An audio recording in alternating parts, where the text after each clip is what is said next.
Glass জল দাও তো। আরে গ্লাস উপরে ধরো, আরে কলের মুখে ধরো, আরে ওই মুখে না। এই এত রাতে তোমারে কে ফোন দেয়? কারেন্ট মিস্ত্রি বাবুলাল ফোন দিচ্ছে। তোমার চেহারা দেখলেই বলে দিতে পারি বাবুলাল ফোন দিছে নাকি বেবিলাল ফোন দিছে। লাউডে দিয়ে ফোন রিসিভ করো। Hello, happy birthday Shaon baby. জামাই কই তুমি? তাড়াতাড়ি এদিকে আসো। শালা শ্বশুর বাড়িয়েও শান্তি নেই। কে জাম্মা জান, আপনার মেয়ে কি মরে গেছে নাকি? এসব কি বলো জামাই? সকাল থেকে মেয়ে বমি করতেছে, যাও মিষ্টি নিয়ে আসো, সুখবর আছে। আরে কিসের সুসংবাদ? লেবুর রস করে খাওয়ান, সারা রাত বসে মদ খাইছে। এই তোমার ফোনে সমস্যা নামে কে ফোন দিছে? ফোন লাউড দিয়ে রিসিভ করো তো। আরে রং নাম্বার, বারবার ফোন দিয়ে ডিস্টার্ব করে, তাই সমস্যা দিয়ে সেট করে থুই দিছি। কানারে হাইকোর্ট দেখাও, রং নাম্বার হলে ব্লক করতা, সেভ করতা না, ফোন রিসিভ কর। হ্যালো, জামাই কেমন আছো বাবা তোমরা? এই আলুগুলো একটু ধুয়ে ফেলো তো। দাও।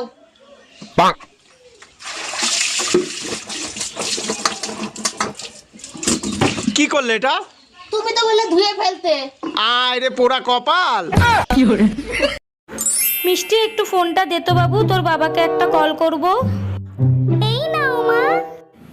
হ্যালো বেবি, তুমি আমার জন্য একটা লিপস্টিক, একটা কাজল আর একটা ফেস পাউডার নিয়ে। টাকা পয়সা সোনা দানা যা আছে বের কর, নইলে তোর বউরে মাইরিয়ে ফেলাবো। ভাই আমার কথা শোনেন। প্লিজ ভাই, আগে উনার কথাটা শোনেন, তারপরে আপনি যা খুশি তাই করেন। ভাই আপনি যা চান তাই দেবো, ওরে আপনি তাড়াতাড়ি ছেড়ে দেন। বউয়ের জন্য এত ভালোবাসা জীবনে কোনোদিন দেখি নাই। আরে কিসের ভালোবাসা? যে কোনো সময় বউ চলে আসতে পারে, ও তো পাশের বাড়ির ভাবি।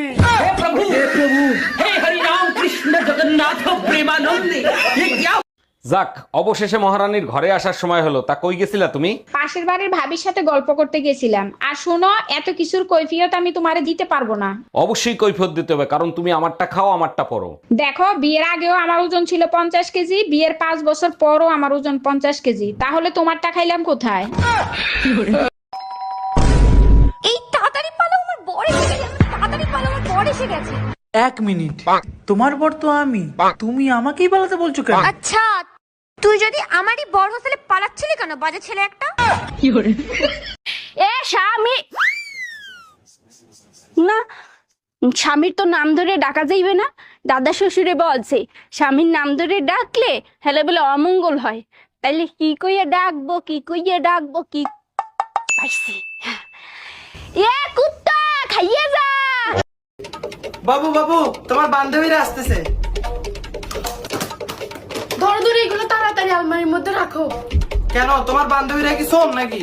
আরে না, ওদের জিনিসগুলো ওরা চিনি ফেলবে।